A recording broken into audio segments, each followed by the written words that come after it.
Drama Ertugrul गाजी सीजन 3 किस्त नंबर 21 के आगाज में मारिया तय खाने में होती है और रो रही होती है।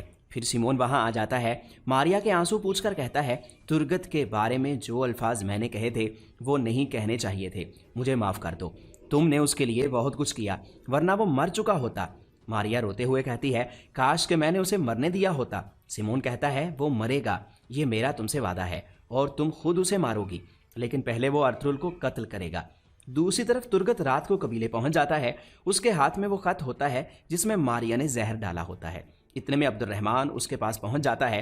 तुरगत कहता है कि अर्तुगरुल भाई को बताओ कि एक अहम मसला है, मुझे लाजमी उनसे मिलना है। यह सुनकर अब्दुर्रहमान फौरन अर्तुगरुल की तरफ चला जाता है। दूसरी तरफ अर्तुगरुल सरदार जानदार को अपने बाबा सुलेमान शाह की तलवार दिखाता है। जानदार उस तलवार की बहुत तारीफ करता है। उसके बाद जानदार कहता है, अर्तुगरुल साहब, मैंने अपने बेटों से मशवरा कर लिया है, मेरे पास एक अच्छी खबर है, दावत के बाद मैं आपसे अकेले में मिलना चाहता हूँ। अर्तुगरुल कुछ हैरान होता है और कहता है, ठीक है। इतने में हलीमा आकर कहती है, खाना तैयार है, सब आ जाएं। फिर सब लोग दस्तरखान पर बैठ जाते हैं। अर्तुगरुल बिस्मिल्लाह पढ़कर कहता है, खाना शुरू करें। सब लोग खाना खाने लगते हैं। इतने में अब्दुर्रहमान अंदर दाखिल होता है। आप जानते हो हमारे पास मेहमान बैठे हैं अब्दुर्रहमान।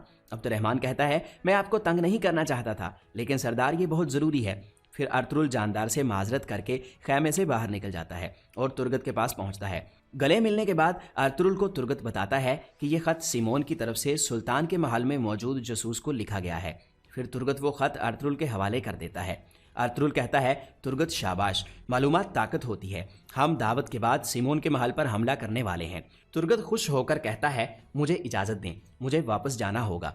उसके बाद अर्तुगरुल डब्बा खोलकर खत निकाल लेता है और पढ़ने लगता है। खत में लिखा था कि हम अबू नकाश से मिले हैं, उसकी नीयत वाजे है, वो सुल्तान अलाउद्दीन को नकारा करके उनकी जगह लेना चाहता है। इस मकसद के लिए वो हालात ख़राब कराना चाहता है। जब अर्तुगरुल अमांदा का मुंह खुलवाएगा तो फिर मैं सोच भी नहीं सकता कि औराल की मौत कैसे होगी। खत पढ़ने के बाद अर्तुगरुल खत को मुट्ठी में ज़ोर से पकड़कर बाहर निकल जाता है। थोड़ी देर बाद वो मरकज़ी खैमे में दाखिल होता है। इस दौरान उसकी तबीयत ख़राब होना शुरू हो जाती है, लेकिन वो चलकर अपनी जगह पर बैठ जाता है। फिर अर्तुगरुल जानदार से कहता है, मैं माफ़ी चाहता हूँ जानदार साहब। जानदार कहता है, कोई बात नहीं अर्तुगरुल साहब, मुझे उम्मीद है कोई अहम बात नहीं होगी। इस दौरान अर्तुगरुल की सांस हल्की सी फूल गई थी। ये देखकर औराल मुस्कुराने लगता है और समझ जाता है कि अर्तुगरुल जहर का निशाना बन चुका है। फिर जहर अपना असर दिखाने लगता है और अर्तुगरुल की तबीयत बिगड़ने लगती है। उसे अजीब अजीब आवाज़ें आने लगती हैं, हर चीज़ धुंधली दिखाई देने लगती है। थोड़ी देर बाद उसकी आंखों से खून भी निकल आता है। इतने में जानदार और आलियार की नज़र अर्तुगरुल पर पड़ती है तो वो चौंक जाते हैं। अर्तुगरुल खड़ा हो जाता है और लड़खड़ाने लगता है। सब लोग हैरान और परेशान हो जाते हैं कि अर्तुगरुल को अचानक क्या हो गया। सब लोग खड़े हो जाते हैं। आलियार अर्तुगरुल के पास आकर उसे पकड़ने की कोशिश करता है, लेकिन अर्तुगरुल उसे धक्का देकर गिरा देता है। फिर औराल अर्तुगरुल के सामने आ जाता है। अर्तुगरुल अपनी तलवार निकाल लेता है, औराल भी अपनी तलवार निकाल लेता है।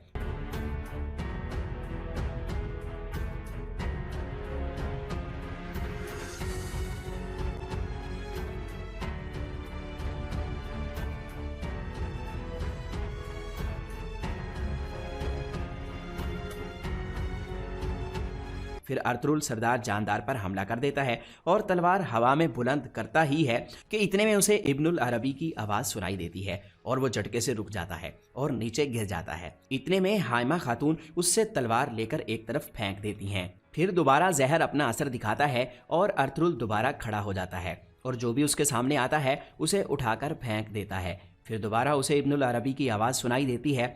वो सूरतुल फलक पढ़ रहे थे। अर्तुगरुल घिर जाता है। दूसरी तरफ इब्नुल अरबी लगातार अर्तुगरुल के लिए दुआएं मांग रहे थे। इसी दौरान अर्तुगरुल घिर कर तड़पने लगता है।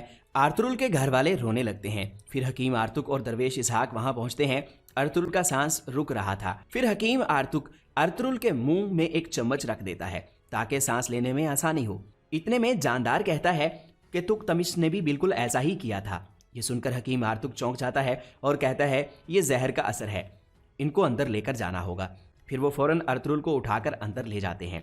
हकीम आर्तुक दरवेश को कहता है, एक बाल्टी लेकर आओ। फिर वो सबको बाहर जाने का कहते हैं। सब लोग बाहर चले जाते हैं। दरवेश इसहाक एक बाल्टी लेकर आता है। हकीम आर्तुक अर्तुगरुल को उल्टा करके क्या करवाता है। दरवेश पूछता है, ये क्या चीज़ है। हकीम कहता है कि इस चीज़ का सबूत है कि इनको जहर दिया गया है। फिर हकीम आर्तुक दरवेश को दवाइयों वाला थैला लाने को कहता है। दूसरी तरफ हानली बाजार में मारिया एक बार फिर जहर तैयार करने लगती है। इस दफ़ा वो तुर्गत के लिए तैयार कर रही थी और कहती है, तुमने मुझे जो दर्द दिया है उसके बदले तुम मरोगे तुर्गत। जहर तैयार करने के बाद वो अपने खंजर पर जहर लगा लेती है। दूसरी तरफ सिमोन कहता है, जंग के लिए तैयार हो जाओ। पेत्रोस कहता है कि सुबह हम अर्तुरुल की मौत का ऐलान करने वाले हैं। जनाब सिमोन, क्या जंग ख़त्म नहीं होगी? सिमोन कहता है कि जब तक काई कबीले के सिपाही जिंदा हैं, तुर्गत जिंदा है, तब तक हम सुकून का सांस नहीं ले सकते। वो कुछ भी कर सकते हैं। फिर सिमोन फिलिप को कहता है कि तुम सब सिपाहियों को तैयार करो, हम शदीद खतरे में हैं। अर्तुरुल के सिपाही बदला लेने के लिए कुछ भी कर सकते हैं। इतने में मारिया भी अपना खंजर तैयार करके आ जाती है। सिमोन उसे कहता है कि तुम जानती हो कि जब तुर्गत आए तो तुमने क्या करना है। मारिया कहती है कि उसकी मौत आसान नहीं होगी।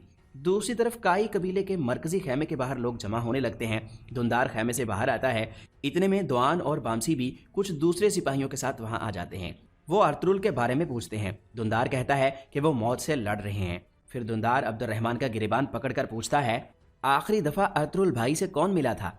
अब्दुर्रहमान कहता है, तुर्गत। ये सुनकर दुंदार सख्त गुस्से में कहता है, तुमने क्या किया तुर्गत? फिर वो अब्दुर्रहमान से पूछता है कि वो कहाँ है। अब्दुर्रहमान कहता है कि तुर्गत चला गया है भाई। दुंदार सख्त गुस्से में कहता है, मैं तुम्हें मार दूंगा तुर्गत। दुआन और बामसी कहते हैं, वो ऐसा नहीं कर सकता भाई, आप ऐसा मत कहो। लेकिन दुंदार उनकी बात नहीं सुनता और कहता है कि ये सब तुर्गत ने किया है और मैं उसे नहीं छोड़ूंगा। अंदर हकीम आर्तुक अर्तुरुल का मुआयना करने के बाद कहता है, इनको सांस नहीं आ रहा, हमें इनके जिस्म से जहरीला खून निकालना होगा। फिर हकीम आर्तुक अर्तुरुल के जिस्म से एक कपनुमा चीज़ लगा देता है जो खून निकालने के लिए इस्तेमाल होती थी। बाहर हलीमा सुल्तान और हाइमा खातून लगातार रो रही थीं और आल कहता है, पहले तुक्तमिश और अब अर्तुरुल। जहर अगर खाने में होता तो हम सबको लग जाता, ये लाजमी कुछ और है। जानदार कहता है कि अब्दुर्रहमान यहाँ आया और उसके बाद ये सब कुछ हो गया। हाइमा खातून दुंदार से पूछती है, क्या तुमने पता लगा लिया कि आखिरी दफ़ा अर्तुरुल किससे मिला था? दुंदार और आल को देखकर तुर्गत का नाम नहीं लेता और कहता है, मैं तलाश कर लूँगा वालिदा। जिस किसी ने भी मेरे भाई के साथ ऐसा किया है वो नहीं बचेगा। आलियार अपने वालिद से कहता है, फितना दोनों कबीलों में फैल गया है बाबा।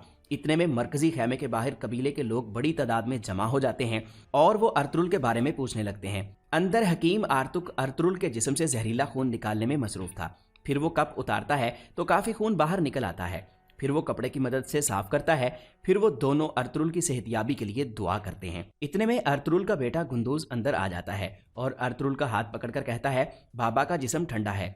फिर वो अर्तुरुल का हाथ खींचने लगता है और कहता है, जाग जाएं बाबा। लेकिन अर्तुरुल के जिस्म में कोई हरकत पैदा नहीं होती। फिर हकीम आर्तुक गुंदूज के पास आकर कहता है, बेटा आपके बाबा गहरी नींद सोए हुए हैं। और दोस्तों, यहाँ पर इस किस्त का इख्तिताम हो जाता है।